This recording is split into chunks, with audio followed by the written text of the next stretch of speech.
before we look at those fancy urban visions that Barcelona is actually putting in place right now, I would like to go back 200 years, more or less, because it is important why Barcelona has come to the point where this is a solution that actually makes Barcelona better. And to look back, we need to look at this map of the Eixample, of the expansion of Barcelona, which you probably know. It's the famous grid, Barcelona grid. When this map was put up, no one thought of cars ever using those streets. So the streets were actually designed so they have enough volume for trees. It was actually even calculated so the volume of air was enough for people to breathe in such a dense environment. And interestingly enough, Serdar, who put up that plan, he actually thought of individual streetcars traveling through the cities, and that's why you have the cut-off edges at the building blocks. Um, so it was all set up for a really nice city. The problem was obviously Serdar didn't think of people buying cars and traveling within those streets on 3 lanes in their own boxes. So the problem was then we have a grid where every street is actually pretty much equal to the other streets. There is no structure, no hierarchy between the streets. So instead of having enough air to breathe, which was his plan, Barcelona had not enough space because every street was packed with cars. Um, and there was actually a problem. No one could move anywhere, even though it was dense. There was too many cars, which we don't have in our cities as much because our cities grew later than Barcelona, right? They grew when we already knew about the problems of cars in some places. So we got different structures, but Barcelona didn't have any hierarchy. So the consequence was every street is packed with cars. And obviously, you know the problems that come with a lot of car traffic, and people started thinking about solutions. Um, you might know this solution. It's an example from Paris, but in Barcelona, Le Corbusier actually he thought about in the same direction. So instead of keeping that structure that Serdar built up with the nice grid, he said we need super blocks, like really big blocks where we have green space and ideally a highway getting rid of all the cars that want to go there. So actually, when you Google Superblock, Le Corbusier comes up with his ideas of a totally different thing than what we talk about when we talk about Superblocks today. But obviously, unfortunately, the grid in Barcelona wasn't torn down for Corbusier's ideas, but instead, with the Olympics coming up in the 90s, city planners actually came up with the idea. So instead of just tearing down the grid, we could just solve the problem at the root and reuse streets and places we have to make them open for people again. And so that's one interesting thing also we learned in our the research of our book, and then I will talk some more about our book. Um, Superblocks are not a new idea at all. Barcelona actually started in the 90s. I said it with the Olympics just to remove noise. With the first superblocks back then, they weren't actually called superblocks, but technically it's more or less the same. It's giving space again to people hanging out in their spaces. This example here is Gracia. You can still go there today. It doesn't look like the first image I showed. It's not the colorful paintings on the street, but it's a square where there used to be cars before they changed it. And it all came with the or it all started in the 90s first, and even recently, some guy in Zurich, he actually told me he worked for the city of Zurich in the 80s, 90s, and he told me already back then people went to Barcelona to look at those developments. So it's quite interesting. We're in the same at the same point now. We're looking at the developments in Barcelona, but 30 years later, we're trying the same things again. Dimitri mentioned it already. So Barcelona, because they didn't have a hierarchy in their street grid, they needed to develop one, and the idea was actually pretty easy. They just deprioritized the streets within a 3x3 square block um, for cars. So that was actually a quarter. So they created those quarters of 9 blocks, which in the end they called superias, or in English superblocks. So that was the first time Barcelona actually got a street hierarchy. So you have bigger streets without those around those blocks, and within you have space for people to live and use the streets for something else than car traffic. But Superblocks are much more than just a traffic program. What it seems to some people, and also for me, talking as a transport planner, it's really important.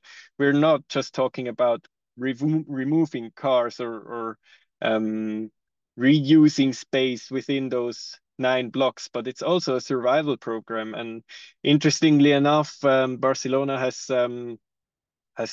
made a study.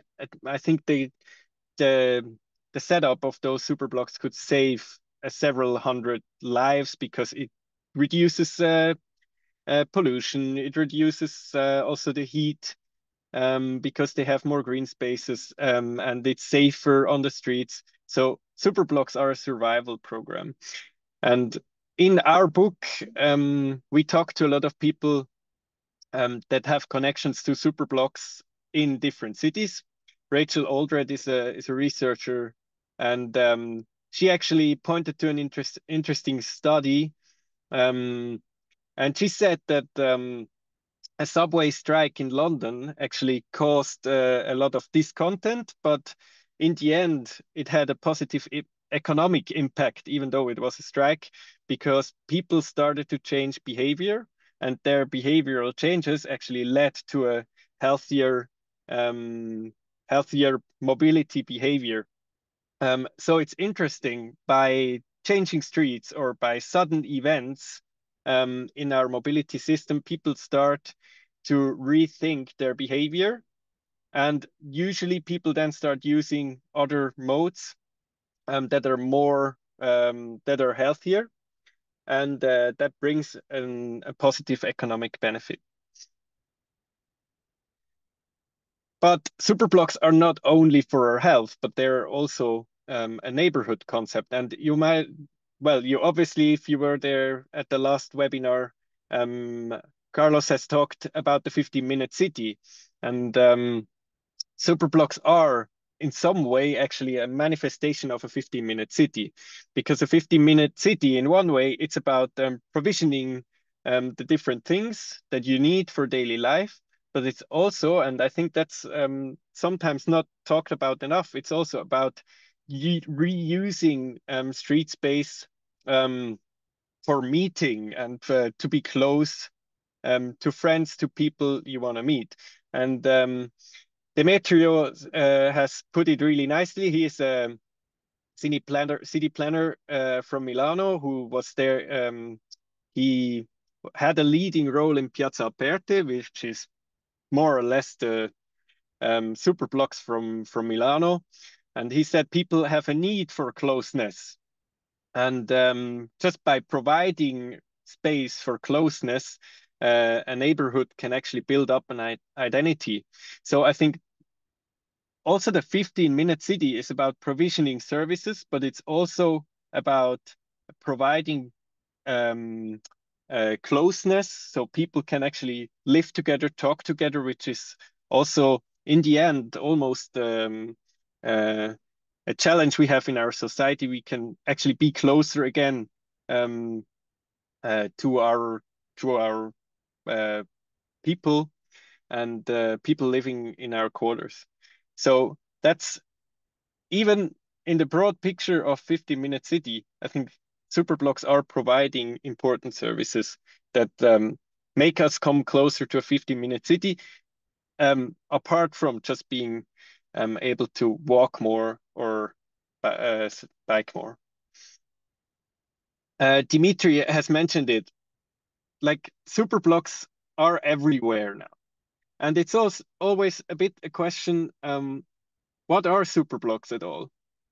Does it need to be the 3x3 blocks, or is it just a place where streets have been reused for people? And we have put together what we kind of see under the name of Superblocks, or what could be understood as Superblocks. And actually you find Superblock-like structures in pretty much every country in Europe, from Western to Eastern Europe. You have the low traffic neighborhoods in London, living streets, even sometimes it's just pedestrian zones, which are similar to the Superblock developments in Barcelona. And by that movement, which it's actually started, cities started realizing, well, it's not just about the grid. There's much more opportunities to create Superblocks than just in the typical Barcelona square grid. You can also do it in a lot of different grids. Even old town grids could have Superblock-like structures, but maybe you need to adapt. Like, you know, the typical Superblock structure we know from Barcelona is where traffic actually goes in and goes out in the same place, more or less. That's how it works there. So there is no more through traffic.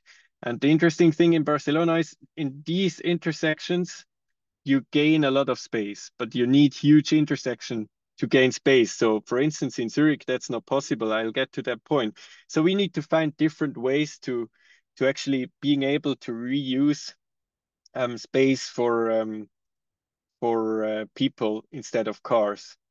And sometimes that means also like cutting streets where there is no need to drive through.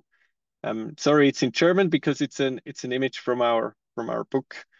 But the important point is there is no boundaries of putting up superblocks depending on its definition. So if we see superblock as a larger development of just reusing street space for people, for the, the the the people's needs in a quarter to meet, we can go a lot further than just um, uh, restricting ourselves to the grid in Barcelona. And also a study from EMPA has shown there is a lot of potential in a lot of cities where you might not imagine that superblocks are yet talked about. Obviously, Barcelona, Spain, but also in Zurich. And Zurich actually asked us how we could, or how could the city of Zurich put up superblocks, and would it be um, where would it make sense to implement superblocks? So that was how we thought in Zurich. What's the proper way to decide where should we put up superblocks? And we'll just go a bit deeper into this. So at first we had in Zurich around 60 places where it could be nice to set up superblocks. That was from EMPA, that was from demand from people, but also ideas we had in our office and in workshops with the city officials. Then in a data analysis, we looked at where could it actually have benefits to set up a superblock. And so we had a first triage and a second triage, and we actually tripled down those locations from a feasibility assessment, and then actually ended up with 4 superblocks that were prioritized. It's important to say that because it's not the other superblocks weren't just thrown away, but if those 4 pilot superblocks work, we also think that could be for the future a concept that is actually moved to other places in the city.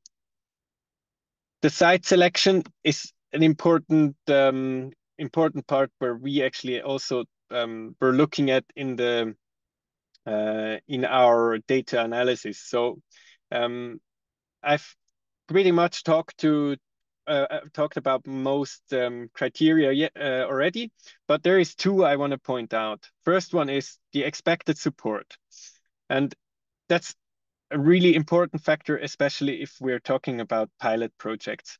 So we want to do the superblocks in places where we know people actually want to use the street space or already and welcome him for a concept like this. It doesn't make sense to put it up somewhere where there is no demand for it yet. So that was a really important factor for us to actually prioritize places where there's really people that want to push this. And another quite interesting factor is upcoming construction projects, which might be a little astonishing. Why are you looking at that? But the superblocks are not done when there's paint on the street, but the superblocks are actually done when there is a construction project where you can actually also realize the climate adaptation measures. So we were actually looking at as well at the coming up construction projects where we can, by setting up a superblock, we can learn for those construction projects that come up.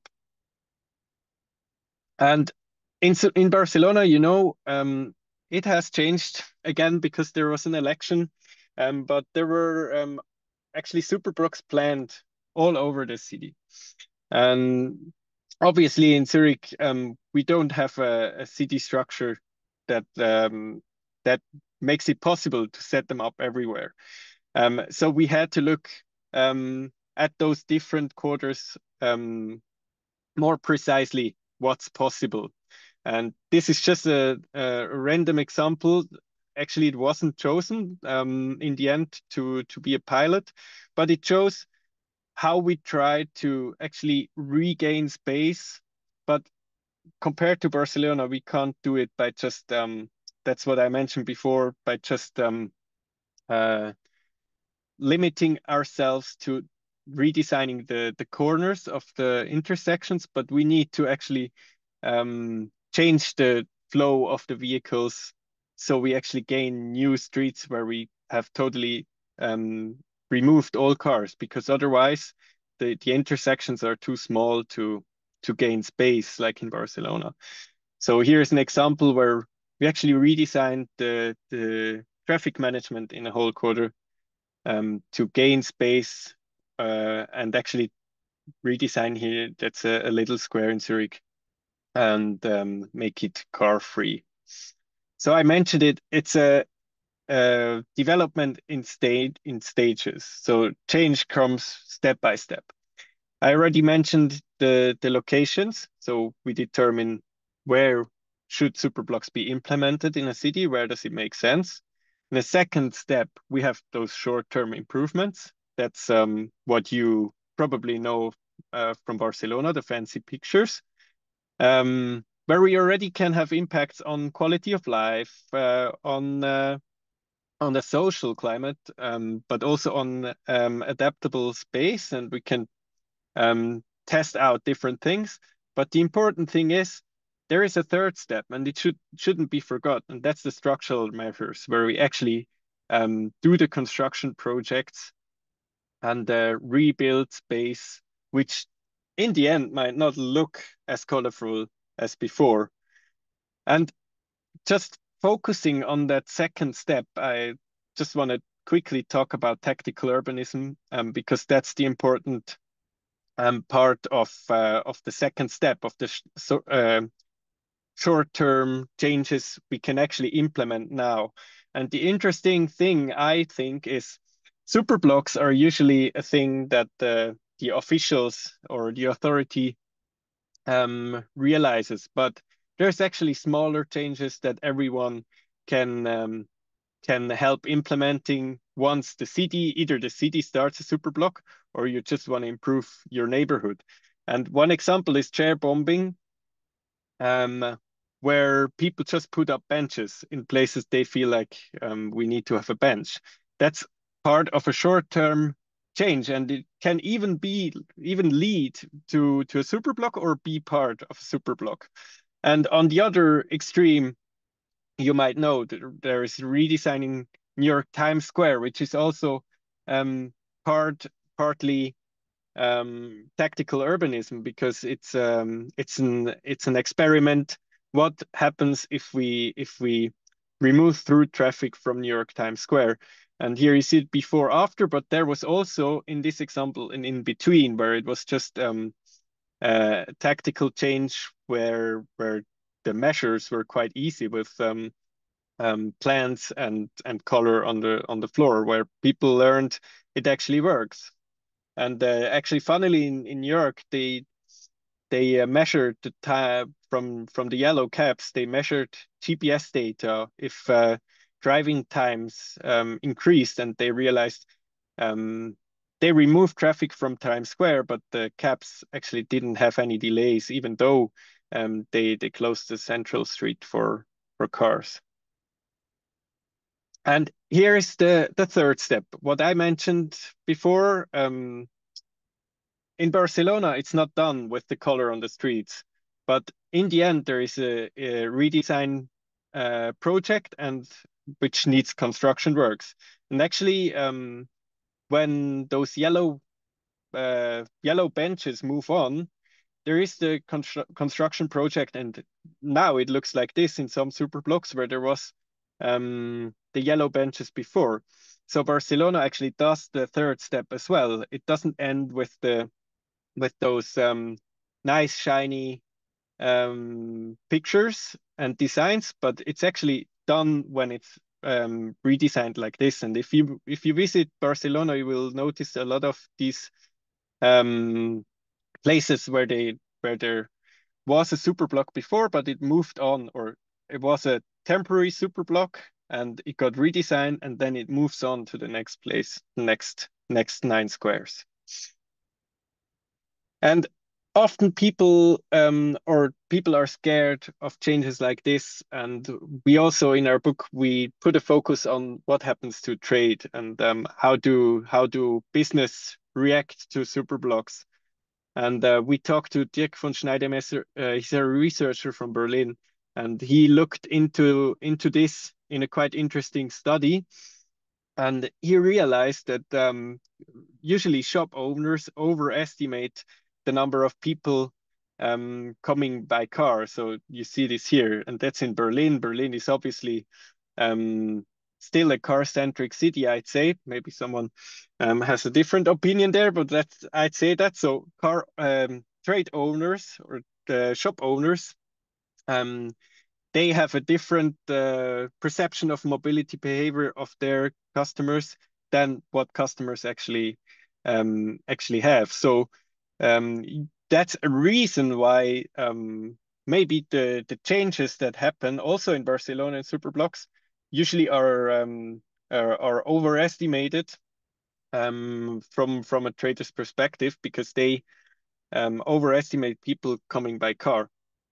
And the interesting thing is that's just the mode use, but it's also when you look at the money spent in a shop, it's not the people that come by car that spend most money, because they don't come to the shop that frequently.